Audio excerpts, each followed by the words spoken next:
Assalamualaikum warahmatullahi wabarakatuh. Perkenalkan, saya Muhammad Rafli Nafal Musyadat, perwakilan dari kelas MIPA 3. Jadi kita akan membahas kurikulum tentang menghadapi pandemi. Oke, pandemi COVID-19 ini sudah berbulan-bulan kita lalui. Namun grafik di Indonesia masih saja terus tinggi. Tidak ada turun ke bawah, tapi terus meninggi. Nah, pasti di sini ada masalah. Apakah itu dari manusianya? Apakah itu dari hati kita, pikiran kita, atau apapun yang tidak beres? Maka menarik sekali kurikulum yang seperti apa untuk menghadapi suatu pandemi. Kita bahas dulu apa itu kurikulum. Kurikulum awalnya dari olahraga di zaman Yunani, di mana kurikulum ini yang artinya jarak yang harus ditempuh oleh pelari dari start menuju finish. Jadi seorang pelari dalam suatu lapangan dari start menuju finish itu dinamakan kurikulum. Nah, diadopsilah kurikulum ini di dalam dunia pendidikan. Jadi kurikulum ini mempunyai arti sebagai hidup, sebagai rencana, sebagai aktivitas, dan sebagai hasil yang akan kita dapat atau yang kita tuju. Jadi berkaitan dengan pandemi ini, kurikulum itu rencana yang seperti apa, aktivitas yang seperti apa, hasil yang seperti apa, agar dari awal pandemi mulai ini akan berakhir. Nah, bagaimana dengan kurikulum yang efektif dalam menghadapi pandemi tersebut? Jadi tujuannya adalah finishnya, yaitu pandemi berakhir. Oke, saya membaginya kurikulum ada dua. Yang pertama adalah kurikulum bumi, dan yang kedua adalah kurikulum langit. Ini ada nih dalam teori kurikulum bumi dan kurikulum langit. Apa itu kurikulum bumi?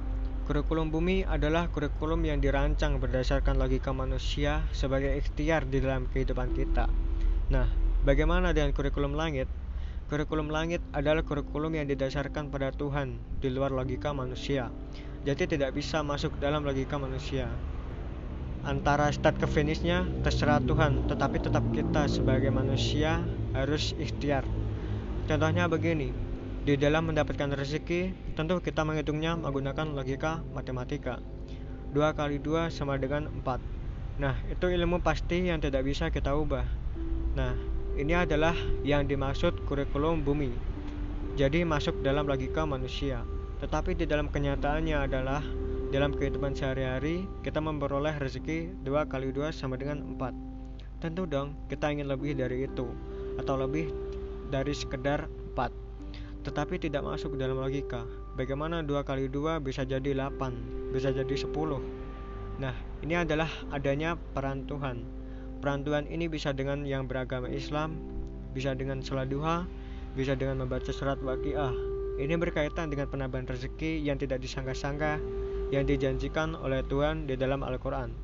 Nah, ini yang disebut dengan kurikulum langit, termasuk logika. Kembali ke masalah COVID-19, kurikulum bumi sebagai ide, sebagai rencana, sebagai aktivitas, sebagai hasil yang dibuat oleh manusia dalam kenyataannya. Misalkan kebijakan-kebijakan yang dibuat oleh WHO, kebijakan-kebijakan yang dibuat oleh pemerintah, oleh ini dan sebagainya, yaitu berdasarkan logika manusia. Jadi yang dibuat adalah kurikulum bumi, seperti misalkan mencuci tangan, kemudian menjaga jarak, harus menggunakan masker, bekerja di rumah, tidak kemana-mana, jangan mudik, dan lain sebagainya. Semua diatur berdasarkan logika manusia. Tentu sulit karena kenyataan pandemi di Indonesia ini tidak turun-turun. Tidak turun-turun berarti ada sesuatu yang harus kita menggunakan pendekatan-pendekatan kurikulum langit. Ya, kita kembali kepada Tuhan. Biarkan Tuhan sendiri yang mencari tahu atau mengangkat pandemi ini. Nah, menarik. Kisah di negeri Maroko. Pada suatu kisah ketika di negeri Maroko terjadi krisis ekonomi yang sangat panjang. Di sana terjadi kematian, terjadinya kerusuhan, masyarakat kelaparan, kemudian pangan itu tidak tersedia karena ekonomi yang kritis. Nah, dikumpulkanlah semua ahli, pemerintah, dan para ulama untuk membuat kurikulum menghadapi krisis ekonomi ini. Nah, yang dibuat adalah kurikulum bumi berdasarkan logika manusia. Ternyata mereka sudah mentok di ujung, tidak ada jalan lagi.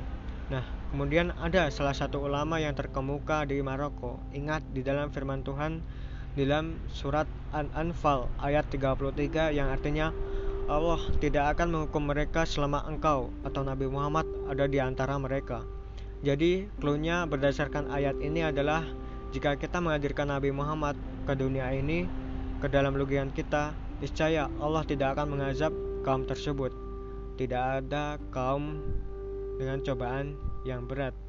Mudah-mudahan pandemi ini segera berakhir dan Allah sebagai pencipta alam semesta ini sangat mudah untuk mencabut pandemi COVID-19. Semoga bermanfaat. Wassalamualaikum warahmatullahi wabarakatuh.